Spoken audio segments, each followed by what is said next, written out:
Hello मित्रांनो, welcome to our channel boundary ते goal. मी मिहिर असोलकर. आणि मी विकास जाधव. आज आम्ही डिस्कस करणार आहोत सुपर थ्रिलिंग मॅच जी काल झाली साऊथ आफ्रिका आणि अफगाणिस्तानची. म्हणजे आपण इमॅजिन पण नाही केलेलं की असं होऊ शकतं. लाईक सेकंड सुपर ओव्हरपर्यंत मॅच गेली. इट वॉज अ टफ, हम्म. लाईक आय विल से की टफ लक टू अफगाणिस्तान. त्या लोकांनी फाईट केलं, पण त्यांच्या पण काही मिस्टेक्स होत्या. त्यांच्या ओन मिस्टेक्सने ते हरले. सो आपण रिव्ह्यू करूया ही full match. Over to you. तर काल जी सकाळी मॅच झाली अहमदाबादमध्ये साऊथ आफ्रिका वर्सेस अफगाणिस्तानची. साऊथ आफ्रिकाने स्टार्टिंगला 187 मारले थँक्स टू डीकॉक आणि रायल रिपन्टन. 187 फॉर 6 होते त्यांचा स्कोर. आणि त्याच जागेवर जेव्हा चेजिंग करायला उतरलेली अफगाणिस्तान, दे मेड लाईक 187. त्यांच्यामधनं गुरबाजने 84 मारले. आता त्या मॅच मध्ये काय झालं की 3 बॉलमध्ये 2 रन पाहिजे होते त्या मॅच मध्ये. पण आणि लास्ट विकेट होता, तर थोडी घाई करायची काही जरूरत नव्हती. बट देन टू चल, क्रिकेटिंग एरर्स, टॅक्टिकल एरर्स झाले असतील तेव्हा थोडं सेन्स नाही झालं असेल त्यांचं चालू. त्यामुळे त्या लोकांनी सुपर ओव्हर पर्यंत मॅच आणली. त्या सुपर ओव्हर मध्ये आपण पहिली सुपर ओव्हर जी झाली ती एनडीडीने टाकली. लुंगी एनडीडीने यांनी किती 17 रन, त्यांनी 17 रन दिले. आणि त्यानंतर अफगाणिस्तानचं बॉलिंग होती आणि बॉलिंगमध्ये त्या लोकांनी पण 17 रन खाल्ले. एक बॉलमध्ये 7 रन पाहिजे होते, तर त्यावेळेला स्टब्सने काय 6 मारला आणि परत सुपर ओव्हर झाली. त्यानंतर परत आपण बघितलं की अफगाणिस्तानमधनं अझमतुल्ला ओमरसानी बॉलिंग टाकली. त्यांनी 23 रन दिले साऊथ आफ्रिकाला. आणि त्यानंतर मग अफगाणिस्ताननी किती 24 पाहिजे होते 6 बॉलमध्ये. आणि त्याच्यामध्ये पण असं केलं की चल, पहिला बॉल डॉट झाला, नंतर आउट झाला, मग लागोपाठ 3 6 मारले. आणि ते बघताना असं वाटत होतं की अरे यार, अजून एक मार, अजून एक मार करून असं, की म्हटलं ऍटलीस्ट ते जरा एक रेकॉर्ड होईल एवढं. म्हणजे ऑब्व्हियसली ही मॅच ऑलरेडी एक आयकॉनिक झाली आहे. बट तरी पण एक जरा एक अजून एक असं फिनिश झालं असतं ना तर अजून मजा आली असती. पण मला ह्याच्यामध्ये एक पॉइंट आउट करायचं आहे. पहिली गोष्ट तर अफगाणिस्तानचा थोडा टॅक्टिकल फेलियर मला वाटलं या गोष्टीमध्ये. तुमचा जो मेन बॉलर आहे, मेन म्हणजे तो अहमदाबाद गुजरात टायटन्ससाठी खेळतो, तो तुमच्या करेक्ट. टीमचा कॅप्टन आहे रशीद खान. त्याने स्टेप ओव्हर घ्यायला पाहिजे होतं, की बाबा स्टेप अप करायला पाहिजे होतं, की मला बॉलिंग टाकायची आहे वगैरे. He should have lead from the front. ते एक पहिली गोष्ट तर झाली नाही त्यांच्या साईडने. आणि सेकंड थिंग, गुरबाजने पहिल्या इनिंग मध्ये जसं 84 मारलेले 42 बॉल्स मध्ये. अरे तो तुमचा इन्फॉर्म आहे, तो खेळला आहे त्या दिवशी. तर त्यालाच जर तुम्ही सुपर ओव्हर मध्ये स्टार्टिंगला दिलं असतं खेळायला नबीच्या जागेवर किंवा काय, तर ऍटलीस्ट चल, असं नाही मी बोलत आहे. नबीचं पण असं आहे की तो he's a maximum 6 hitter in Afghanistan team. But तरी पण थोडं असं मला वाटलं की ते जरा बेटर केलं असतं. पण ठीक आहे यार, क्रिकेट आहे. अं, हार जीत तर होतच राहते. But it was a thrilling experience आपल्याला जे भेटलं ते. आणि Afghanistan is only to blame for this loss. मला असं वाटतं हे दोन गोष्टीमुळे. एक तर स्टार्टिंगलाच त्या लोकांनी मॅच संपवली असती, आणि दुसरी गोष्ट जरा कॅप्टन एरर होता. तुला काय वाटतं विकास? डेफिनेटली, लाईक अफगाणिस्तान ही मॅच हरली आहे. साऊथ आफ्रिका जिंकली असं मी नाही म्हणणार. अफगाणिस्तानला खूप चान्सेस होते हम्म. ही गेम फिनिश करायला. पहिलं तर ते म्हणजे मेन रेग्युलर मॅचमध्ये 19 फायनल ओव्हरमध्ये 3 बॉल 2 रन पाहिजेत. म्हणजे तुम्ही आरामात तो फिनिश करू शकला असता. एक बॉल क्वेश्चन होता. एक शॉट मारायचा होता 2 रनचा किंवा एक फोर. उगाच त्या लोकांनी घाई केली. 1 रन काढून थांबले असते तरी मॅच संपवता आली असती नेक्स्ट डेला. कारण की लास्ट विकेट होता. बरोबर. सो ते थोडंसं एरर झालं म्हणजे बॉलर्सकडून. आणि नंतर मग फर्स्ट सुपर ओव्हरला इट्स लाईक की ऑलरेडी त्या लोकांनी मारलेले किती 17 रन मारले, राईट? Batting first yes. करून. आणि बॅटिंग फर्स्ट. 15 जेव्हा तू सुपर ओव्हरमध्ये खेळतोस इन हाय प्रेशर मॅच, पण 15 प्लसचा स्कोर कधी पण हे असतो, टफ असतो चेस करायला राईट. सुपर ओव्हरमध्ये सेकंड टीमला. तरी पण त्या लोकांना लास्ट बॉलला काहीतरी 7 रन पाहिजे होते. आणि तू एकदम फुल लेंथ बॉल टाकता तर ऑब्व्हियसली सिक्स तर मारणार समोरचा. तर तो थोडासा एक एरर मला वाटला. हां, हां. आणि मग ऑब्व्हियसली, आणि तू सेकंड ओव्हरला तू तू जसं बोललास तसं, की जर गुरबाजला जर त्या लोकांनी दिलं असतं स्ट्राईक, तर गेम वेगळा असता. त्याने तेव्हा 3-4 बॉलमध्ये संपवली पण असती मॅच. पण नबीने तिकडे थोडा एरर केला, 2 बॉल तिकडे वेस्ट केले आणि नंतर मग ऑब्व्हियसली 4 बॉलमध्ये हं. 4 सिक्स मारणे इज नॉट अ जोक. तरी पण त्याने 3 सिक्स मारले. मला ॲक्चुअली 3 गुरबाजसाठी 6 वाईट वाटतं. मारले. हां, त्याने एवढा एफर्ट्स घेतला पण ते फायनली तो शेवटी end up in the losing side. So overall खूप मस्त मॅच झाली, थ्रिलिंग मॅच होती. खूप लोकांनी म्हणजे मी पण लिटरली ऑफिसमध्ये बघितली. So it was like really exciting match. म्हणजे असेच अजून मॅचेस होतील असं एक्सपेक्ट करू आपण. Yes, yes. It's surely. It's just a it's just a group stage. अजून नॉकआउट सुरू व्हायचे सुपर 8. सो बघू. तर आपण आता पुढे एक काम करूया, थोडं आता पॉईंट्स टेबल पण डिस्कस करायचे आहेत आपल्याला. पण पॉईंट्स टेबल जायच्या आधी मी थोडं कालच्या मॅचेसवरती येईन. सो मला एक मॅच हायलाईट करायची आहे, जी आता झाली रिसेंटली आपली ऑस्ट्रेलिया आणि आयर्लंडची.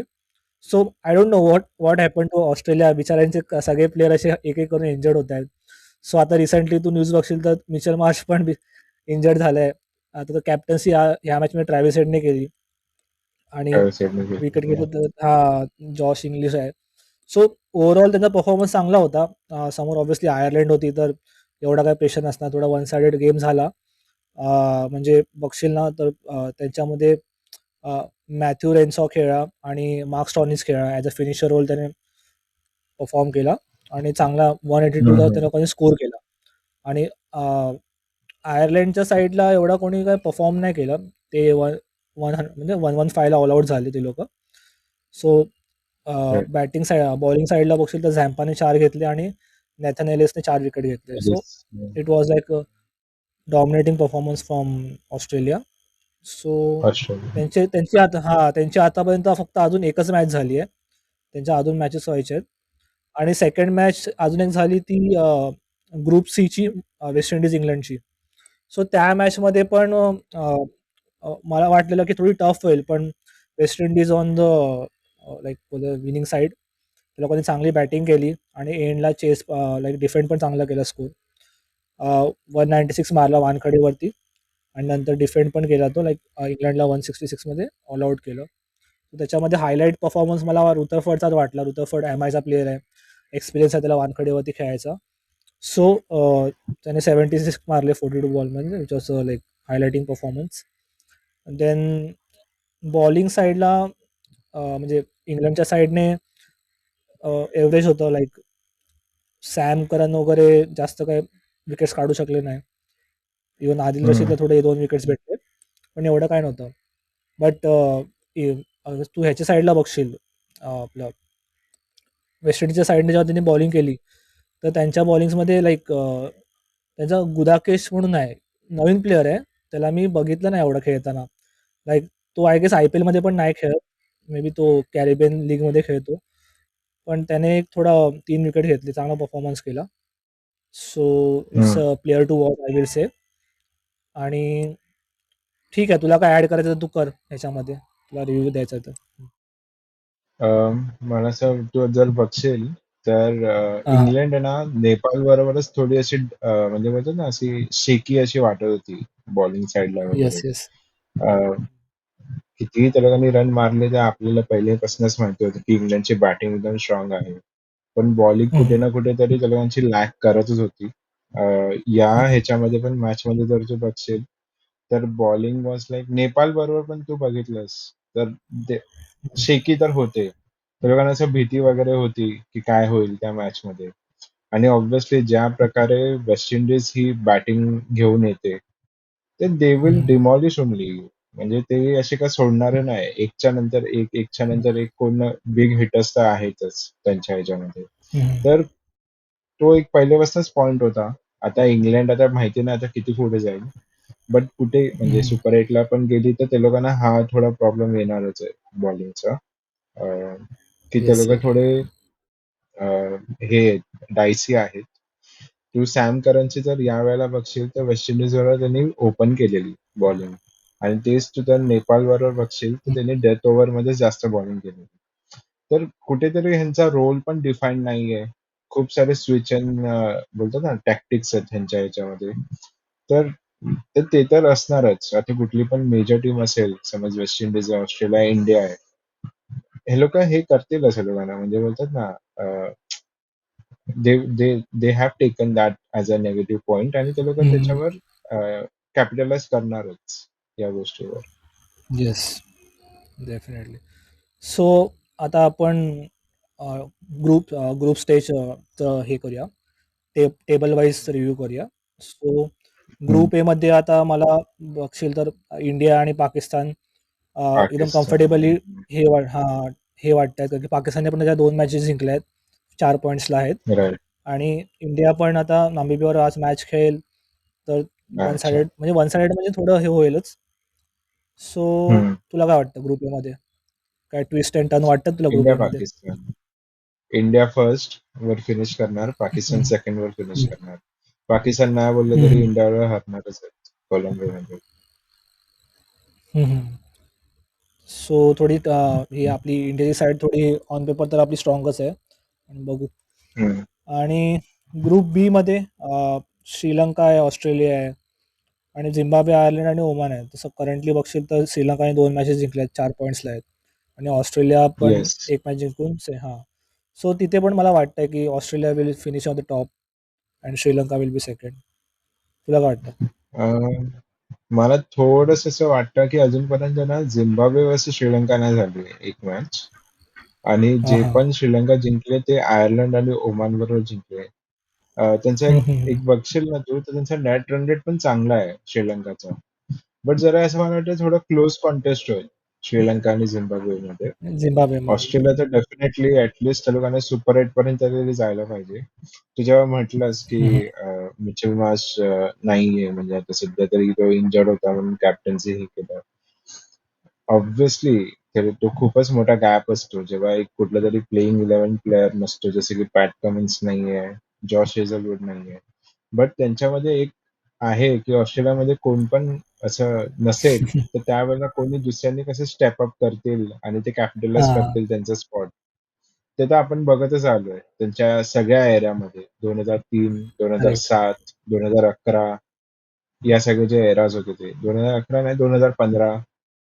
तर ते लोक स्टेप अप करतील त्यांचा गेम.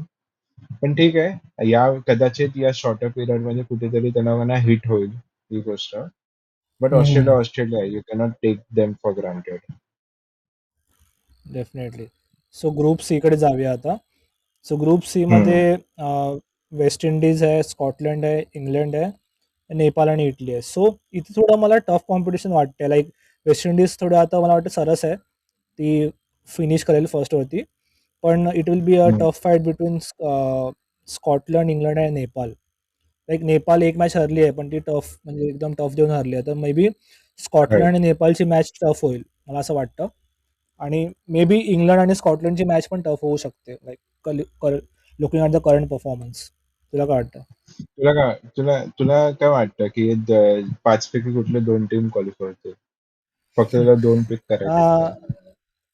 2 पिक करायचे आहेत तर वेस्ट इंडिज आणि I will pick Scotland. Same same. West Indies आणि स्कॉटलंड. मला असं वाटतं ना येस. स्कॉटलंडकडे हे लोकांना पहिली गोष्ट जर बांगलादेश जेव्हा बाहेर गेली तेव्हा त्यांना चान्स भेटलाय. तर मला असं वाटतंय हां, कुठे हां. ना कुठेतरी की अरे ते लोक थोडं हे करतील की नाही आपल्याला एवढा चान्स भेटला आपल्याला खेळायला पाहिजे. एक खेळायला बोलतात ना. पाहिजे. तर थोडं इंग्लंडचं मला थोडं डायसी वाटतं या ग्रुपमधला मेजर नेशन पासून. हं. ठीक आहे पण खूप चांगला ग्रुप आहे हा. एंटरटेनिंग ग्रुप आहे. लास्ट पर्यंत माहिती नाही पडणार आहे आपल्याला की हां, कोण हां. आहे एवढं तर नक्की. एक्झॅक्टली. सो आता ग्रुप डी मध्ये आपण कालच एक टफ मॅच बघितली, साऊथ आफ्रिका अफगाणिस्तानची. सो आय विल से की ग्रुप डी हा ग्रुप ऑफ डेथच आहे. कारण की याच्यामध्ये न्यूझीलंड आहे, साऊथ आफ्रिका आहे आणि अफगाणिस्तान आहे.